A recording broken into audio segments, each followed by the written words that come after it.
বর্তমানে সত্যি গরম খুব বেশি পড়ছে, এই দেখেন ঘাম পড়তেছে, এত গরম পড়ছে যে আমরা ঘরে ফ্যানের নিচে বসে শান্তি পাই না। কিন্তু একটাবার ভেবে দেখেন, মসজিদে কিন্তু বর্তমানে ফ্যানও আছে, এসিও আছে, মানে আমরা আরামসে শান্তিতে সেখানে আল্লাহর ইবাদত করতে পারি কোনো ধরনের কষ্ট ছাড়া। এত কিছুর পরও কিন্তু আমরা মসজিদে যাই না। অথচ 1400 বছর আগে নবী রাসূলের আমলে চিন্তা করেন, মরুভূমির দেশে খেজুর পাতার মসজিদে মানুষ কিভাবে ছুটতো। তখন মানুষ খেজুর পাতার মসজিদে যেভাবে ছুটতো, বর্তমান মানুষ এসির মসজিদে অতটা ছুটে না। কেন ছুটে না? মাইন্ডসেট। আগেরকার মানুষের একটাই চিন্তা ছিল, আমরা কিভাবে আল্লাহকে সন্তুষ্ট করবো, এটাই হচ্ছে আসল সফলতা। আর এখনকার মানুষ মিথ্যা সফলতা নিয়ে পড়ে আছে। বাংলাদেশের সহ বিশ্বের বিভিন্ন দেশের প্রায় 85% মানুষ অযথা সময় নষ্ট করে। তাদের সময় কিন্তু ঠিকই আছে, এক্সকিউজে সময় নষ্ট করে। আপনি রিল দেখতেছেন, মোবাইল দেখছেন, দেখতে দেখতে আপনার নামাজের সময় শেষ, নামাজের ওয়াক্ত শেষ, অথচ আপনার বিন্দু মাত্র কোনো আফসোস নাই যে আমার নামাজের সময় চলেই গেছে।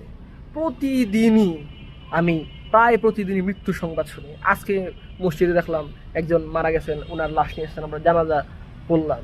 আমি যখন মসজিদ থেকে বাইরে হইতেছি, তখন আমি যখন দেখলাম সামনে অনেক মানুষ, আমার কাছে মনে হইলো এই মানুষগুলো খুবই ভাগ্যবান যে তারা আল্লাহকে ডাকার, আল্লাহকে খুশি করার আরো সময় পাইছে, আরো সুযোগ পাইছে।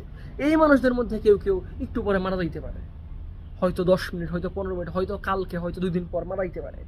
একটাবার আপনি নিজের কথা ভেবে দেখেন, আমরা কি করতেছি? আমাদের মনে আসলে কি আল্লাহকে সন্তুষ্ট করার মতো আকুলতা আছে কি না?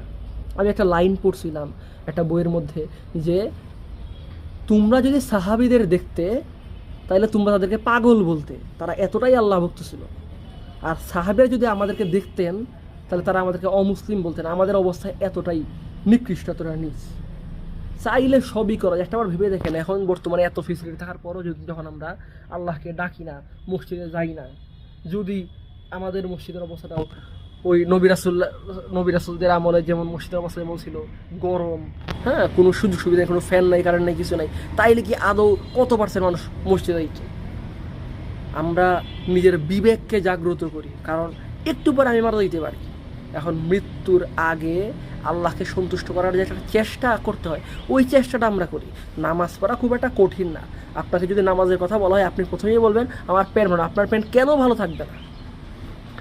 আপনার প্যান ভালো না, আপনি নামাজ যাইতেছেন না, হ্যাঁ, এটা ধর আপনি কি করছেন? শয়তানকে খুশি করতেছেন এবং বিনিময়ে আপনার জন্য ধ্বংস ডেকে আনতেছেন।